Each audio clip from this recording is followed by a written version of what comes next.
Today we are talking with author, sacred artist, and earth mystic Joanna Powell Colbert. Joanna, as a soul guide, what unique perspective do you bring to the tarot? When I call myself a soul guide, what I really mean is that I am most interested in the big questions like, why am I here? What am I supposed to be doing with my life? What is my calling?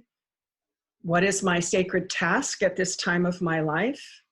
What is my unique gift that I am supposed to be offering to the world, and how do I get going with it? All those kinds of questions. How can I serve my community? How can I serve the greater good? How can I be part of the solution to all the problems that are going on in the world today? What's my part?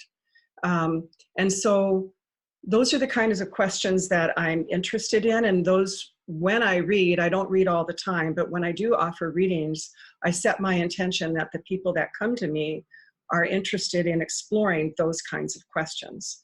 I'm not really interested in questions like, will he come back to me, right?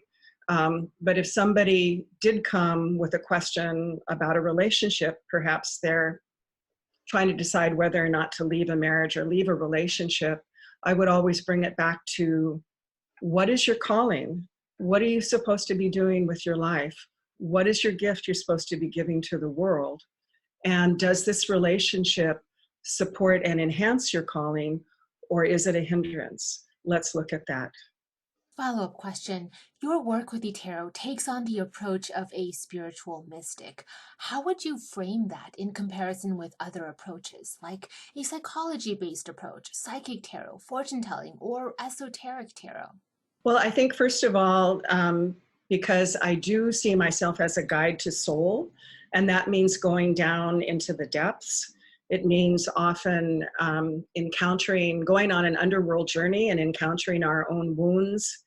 And we often find that the place we are the most wounded is the place that that's where we find our medicine that we have to give to the world. So my approach to a reading is always to say, this can be a conversation with the divine, or this reading can be a conversation with the depths of my own soul, with my holy helpers, my guides and my guardians, with the universe. And every time I do a reading, I always set up sacred space by calling the directions, and I call on my own holy helpers, my own ancestors, guides and guardians, as well as for the person that I'm reading for.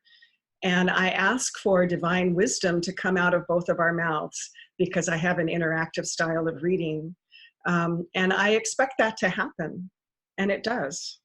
And I also don't think there's a cut and dry separation between a spiritual approach, a psychological approach, a fortune-telling approach, and all the others. I think that we often bleed into each other. I don't think they're cut and dry, but that is my approach. So. Register for this summer's Masters of the Tarot Conference in Rhineback, New York, hosted by Mary Kay Greer and Rachel Pollack. For more information, check out mastersofthetarot.com. Links in the video description box.